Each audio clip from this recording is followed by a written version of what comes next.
अस्सलाम वालेकुम। आप देख रहे हैं मामा आइडियाज़ और मामा आइडियाज़ में हमारी आज की रेसिपी है हरा धनिया और बेसन के कोफ्ते, जो बहुत ही मज़े के बनने वाले हैं। तो चलिए जल्दी से शुरू करते हैं। अगर आप मेरे चैनल पर नए हैं तो यूट्यूब पर सर्च करें मामा आइडियाज़ और मामा आइडियाज़ में आप तमाम मेरी वीडियोज़ देख सकते हैं। और फिर लाल बटन सब्सक्राइब का ज़रूर क्लिक करें और उसके साथ बेल का बटन भी करें ताकि मेरे आने वाली हर नई वीडियो आप तक पहुंच सके। बिस्मिल्लाहिर्रहमानिर्रहीम। कोफ्ते बनाने के लिए हम लेंगे एक बड़ी गट्ठी बारीक काट कर धनिए की, और इसके साथ हम लेंगे 250 ग्राम बेसन यानी 1 पाव बेसन। अब बेसन धनिए में शामिल करेंगे और इसके साथ 5 से 6 हरी बारीक कटी हुई मिर्च, 1 टीस्पून लाल पिसी मिर्च, हाफ टी स्पून अजवाइन, हाफ टी स्पून नमक। अब इसमें थोड़ा थोड़ा पानी शामिल करेंगे और इसे गूंद लेंगे। इसे सख्त शक्ल में गूंद लेंगे। अब हाथों पे ऑयल लगाएंगे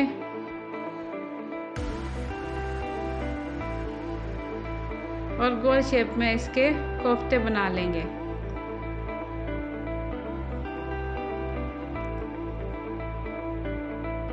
इस शेप में हमने तमाम कोफ्ते कर लिए हैं तैयार।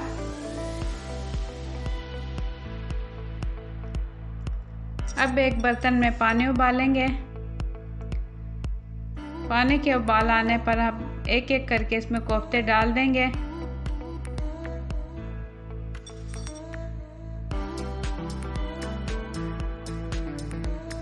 अब हम इसे हाई फ्लेम पर 5 मिनट तक उबाल दिलाएंगे।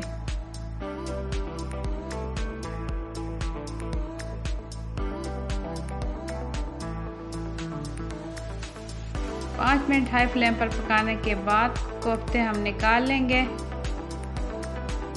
और इसका पानी इस्तेमाल करेंगे बाद में। अब लेंगे 1 कप ऑयल। 1 कप ऑयल में हमने प्याज फ्राई की है और इसे कर लिया है ग्राइंड। और अब इस ऑयल में हम प्याज शामिल करेंगे। 2 टेबलस्पून लेंगे अदरक लहसुन का पेस्ट,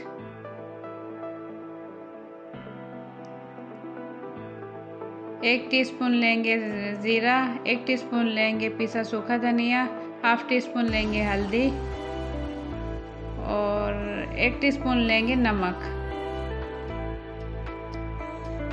अब इसे अच्छे से फ्राई करेंगे और इसमें डाल लेंगे 2 से 3 टमाटर का पेस्ट।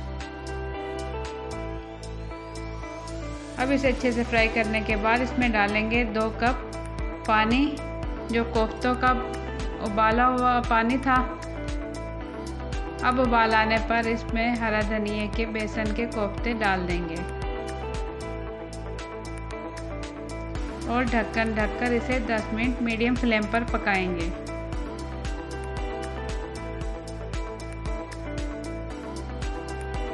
10 मिनट मीडियम फ्लेम पर पकाने के बाद कोफ्ते हो चुके हैं तैयार। जैसा कि आप देख सकते हैं बहुत ही मज़े के। आप इसे ज़रूर ट्राई करें और मुझे बताएं कमेंट्स में कि मेरी आज की रेसिपी आपको कैसी लगी। इसी तरह की और नई रेसिपी के साथ इंशाल्लाह फिर हाजिर होंगी। अगर आपको मेरी रेसिपी पसंद आए तो आप ज़रूर कमेंट करें, लाइक करें, शेयर करें। अगर आप मेरे चैनल पर नए हैं तो मेरा चैनल ज़रूर सब्सक्राइब करें। अल्लाह हाफिज़।